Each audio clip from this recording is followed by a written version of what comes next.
What's up guys, Harris here, and the Google Pixel 2 and Pixel 2 XL are out. If you hadn't heard about them at the launch, you've probably heard about them now in the midst of a lot of adversity. A lot of things have been talked about the displays on these devices and not in the good sense.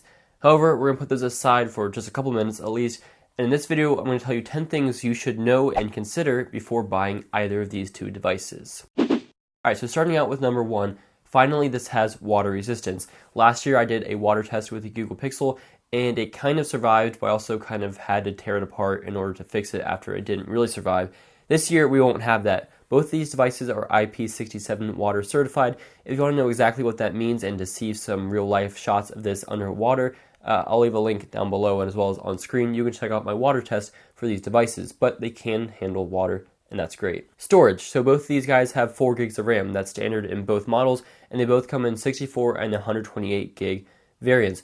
However, neither of them have SD card expansion. So if you're a media enthusiast or really a heavy user, you probably will want to lean towards the 128 gig model. Of course, you can get Google Photos for things like your photos and video with unlimited cloud storage, so that is always an option. But if you do a lot of things on device, 128 might be the way to go. So coming in at number two, the only color they share is just black, and the 2 has a clearly white and a kind of blue, while the XL has a black and white cookie color looking phone or Panda or Stormtrooper depending on who you are. Both of these have Bluetooth 5.0, which is pretty great. It basically extends the range from typically 90 feet to up to 800 feet. You can play multiple devices, connect multiple devices, greater bandwidth, etc. MKBHD has a great video explaining that. I'll leave that link down below if you want to check out a full explanation on Bluetooth 5.0. And neither of these have a headphone jack. They both have USB Type-C, which means that you will have to use the dongle that comes in the box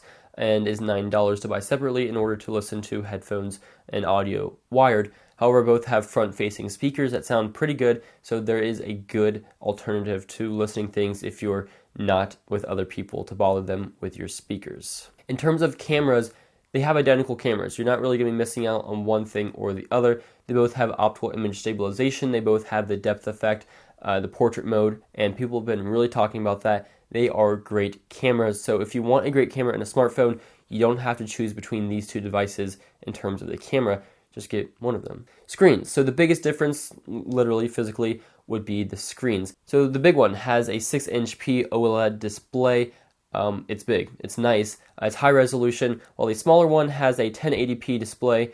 It's 5 inches, and it's not big, and it really feels smaller than an iPhone almost, because most people are used to Android phones with really big screens. This thing has a small screen and big bezels, so while it's still a pretty compact device just because it's a small screen, you're getting a lot of chin and not a great design. However, the color shifting does exist. As I'm looking at this right now, it goes from a white to a bluish green as I shift it, and it's kind of crazy.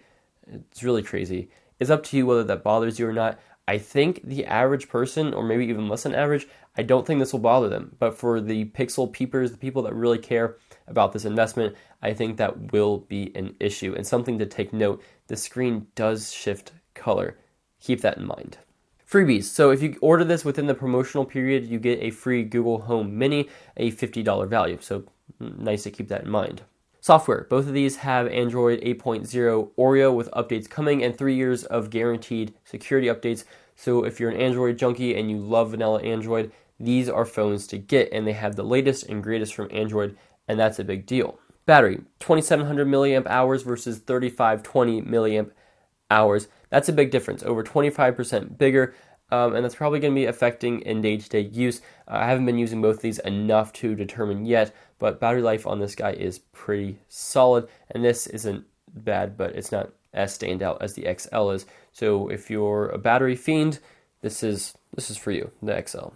Up next is the build. So you've got metal and glass. The glass is evident, but the metal is more plastic. It has a plastic coating, and that's what it feels like. They don't feel anything special, and it really isn't a striking design. It's something that you won't miss the design of if you throw on a case or a skin. So I am agreeing with other reviewers that this is a phone you probably will want to throw on a case or a skin, because you're not going to be buying this for the looks. And with that being said, if you're looking for great cases, Caseology has some awesome options for the Pixel 2 and Pixel 2 XL. They come in a variety of patterns and colors and designs at pretty good prices. They're thin, protective, and overall great cases. If you want to check out any of Caseology's cases, I will leave those linked down below. So really the elephant in the room, which I did address a little bit, is that screen. I really recommend checking out one in store if you're curious about that, or just following Google to see if they do update anything in terms of the screen. For now, it is kind of crazy. I didn't notice it at first. I don't notice it all the time, but it is noticeable. It is evident that this thing does have a slightly wonky screen.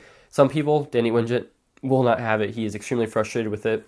Other reviewers on the internet are saying it's not a huge deal, but regardless, you're the person buying these phones and it's up to you. So I would recommend checking it out, or just determining if something like the screen shifting colors a little bit, going from warm to cool when you turn it off axis, if that bothers you enough to affect it.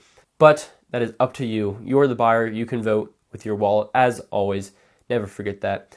So thank you for watching. If you enjoyed this video, I did the same one last year with the original Pixel, and it's some pretty good feedback. Let me know what you think about this video, what you like, what you dislike, any suggestions. I always listen to them and I read every comment, and I will get back to you guys as soon as I can if you ask me a question or have any feedback. Thank you very much for watching. Make sure to check out my social media, my other Pixel 2 videos. Until the next time.